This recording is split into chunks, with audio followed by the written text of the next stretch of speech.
Assalamualaikum warahmatullahi wabarakatuh.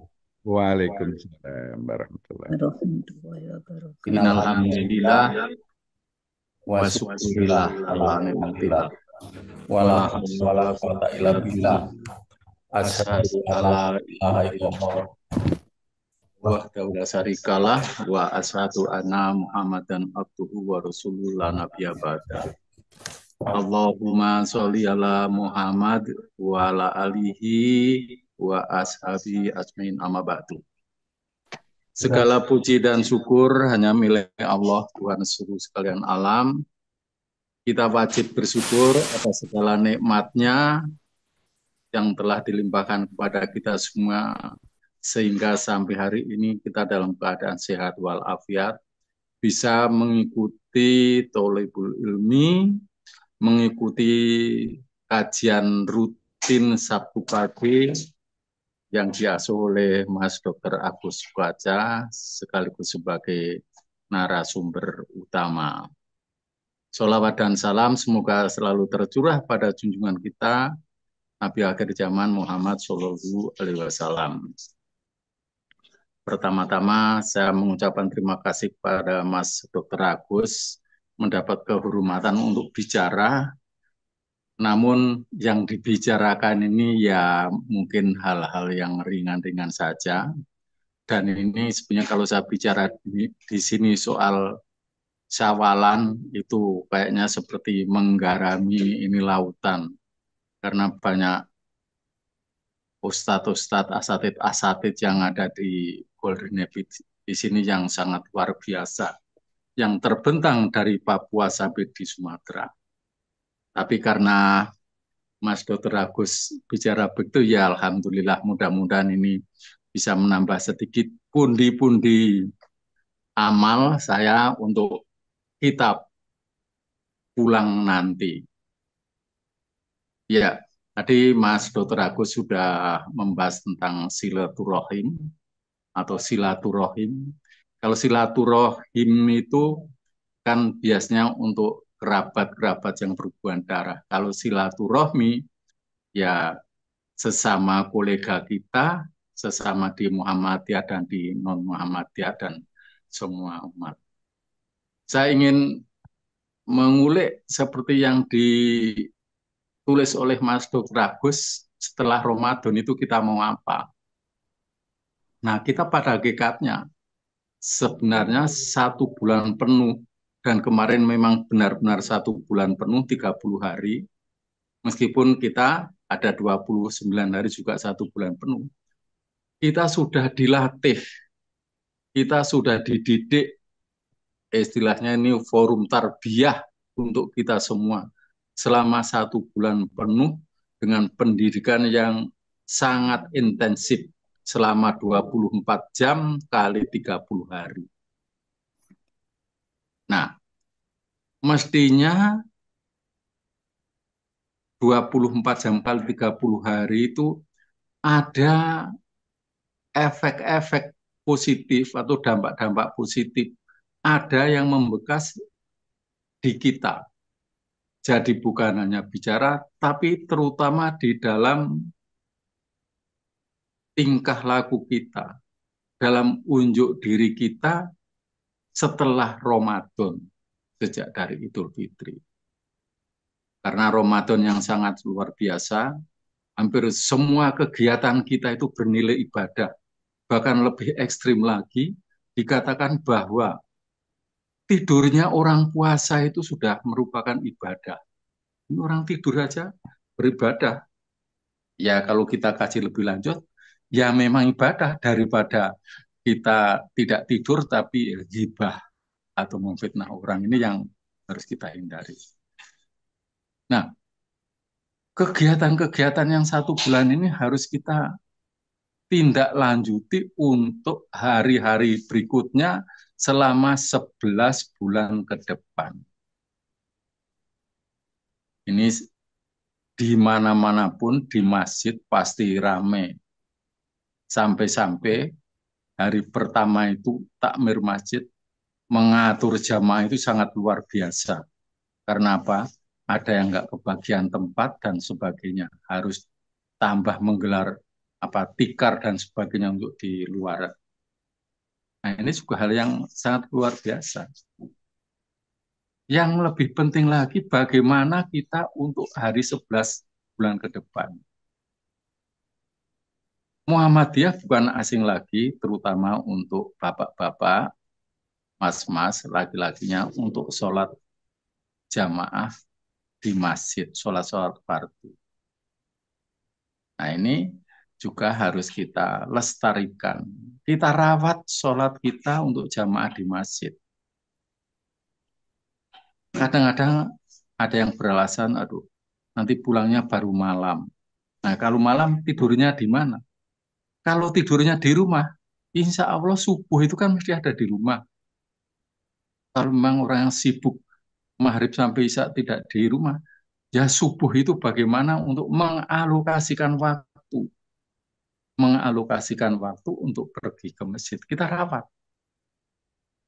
Apalagi ini kalau pekerja-pekerja atau karyawan-karyawan di bank, kadang-kadang waktu subuh itu sudah siap-siap berangkat, nanti pulangnya sudah setelah isya.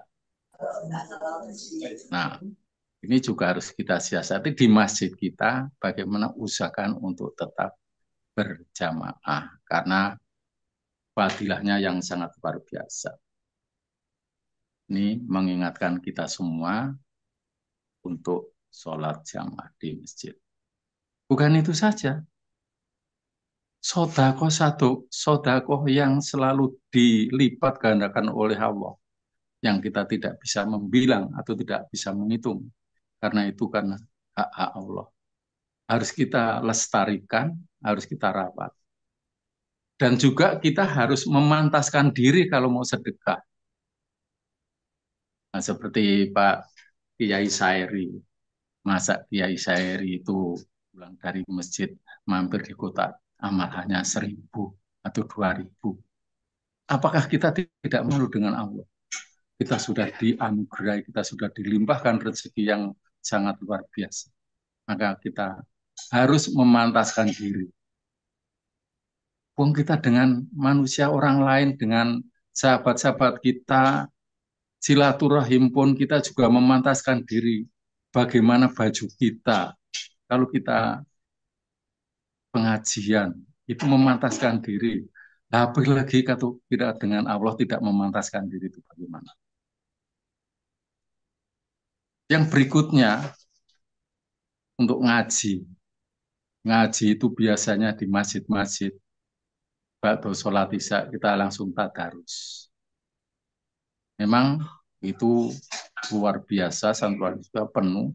Waktu sholat subuh juga masih tadarusan. Ini juga harus ada yang tinggal di kebiasaan-kebiasaan kita. Kalau tidak mampu 1 juz 1 hari, ya mampunya berapa?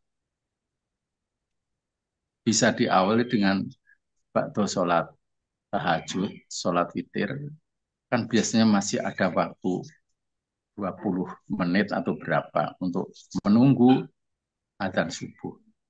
Waktu 20 menit, mari kita investasikan untuk kita itu ngaji. Nah, kalau yang hebat-hebat, 20 menit itu paling tidak sudah dapat 4 lembar. 4 lembar kan sudah setengah juz. Nanti waktu sholat maghrib pulang sambil menunggu isya juga investasikan waktu. Tidak harus memang 1 hari 1 juz atau 2 juz. Apa ya, kekonsistenan kita itu yang dibutuhkan oleh Allah. Allah itu sangat senang kalau kita itu istiqomah, konsisten dalam beramal. Sedikit-sedikit tapi itu lebih baik daripada 1 kali membaca 2 juz tapi 1 minggu tidak. Lebih baik kita sedikit-sedikit baca itu. Ini kebiasaan yang sangat sangat baik. Karena itu ternyata menurut penelitian dokter juga orang membaca Quran itu bisa memelihara ketajaman mata. Satu. Dan matanya itu tidak akan tambah-tambah untuk plus. Bukan itu saja. ternyata dari penelitian-penelitian ini kalau kita membaca, ngaji itu juga untuk menjauhkan diri dari pikun.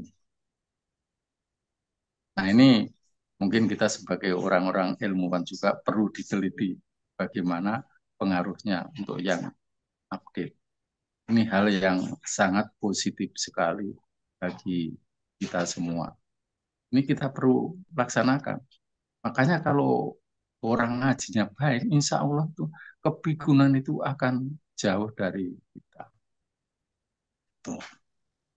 Nah itu tadi dari sholat, dari sedekah, dari ngaji. Nah, kembali lagi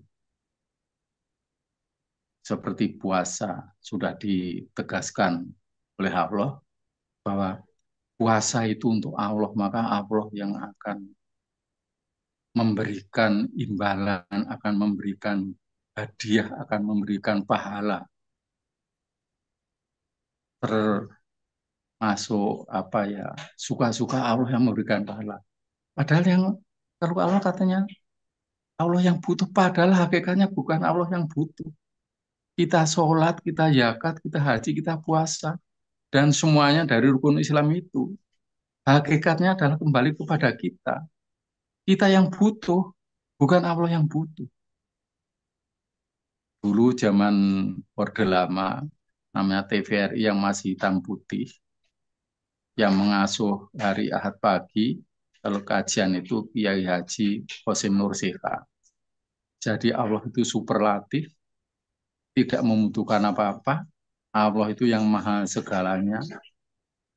Meskipun kita tidak sholat, kita tidak puasa, Allah itu akan tetap hebat. Allah itu akan tetap maha segalanya. Jadi tidak berpengaruh sekali makhluk itu kepada Allah. Tapi kita itu yang butuh sebenarnya. Hanya Allah itu menyenangkan kepada kita bahwa puasa itu untukku, maka aku yang akan mengajar. Ini Allah yang menegaskan begitu. Padahal hakikatnya adalah puasa itu kembali kepada kita sendiri, kita pribadi masing-masing, bukan untuk Allah. Itulah ibaratnya. Allah seolah-olah merendah padahal yang butuh itu kita. Jadi kalau setelah puasa kita itu turunnya jauh sekali dari kebiasaan-kebiasaan puasa untuk 11 bulan ke depan, ini sebenarnya sayang sekali. Kita sudah dididik, sudah diajari selama 30 hari, kok bekasnya kurang mantap. Padahal teorinya dengan kebiasaan 21 hari saja itu sudah akan melekat kepada kita. Mungkin kita tidak harus 100% seperti puasa. 50% tidak apa-apa, ya mungkin 20%. Semampu kita sesuai dengan profesi kita, kegiatan kita masing-masing. Yang jelas, segi-segi positif itu harus kita tindak lanjuti, kebiasaan-kebiasaan baik yang sudah menjadi habit, itu harus dibiasakan. Karena sudah dimudawawahkan, ini kata Mas Dr. Agus. Jadi sudah dibiasakan, ya kita rawat, kita tindak lanjuti, kita biasakan setiap hari. Sedikit-sedikit, karena dengan sedikit-sedikit itu nanti tidak merasa. Kira-kira ini yang bisa saya sampaikan sesuai dengan Mas Dr. Agus ini. Mau apa setelah puasa itu atau tindak lanjut seperti apa ya? Kira-kira kita harus merawat yang sudah dibangun selama 1 bulan ini, amalan-amalan ibadah-ibadah kita. Jangan ditinggalkan sama sekali. Sayang kalau ditinggalkan. Karena siapa yang bisa menjamin untuk kita bisa dihampiri oleh Ramadan 1447 Hijriah yang akan datang. Tidak ada satu orang pun yang bisa menjamin. Maka marilah kita rawat yang sudah ada kemarin. Tidak 100%, ya 50%. Tidak 50%, ya 25%. Untuk nambah bekal-bekal ketika pulang.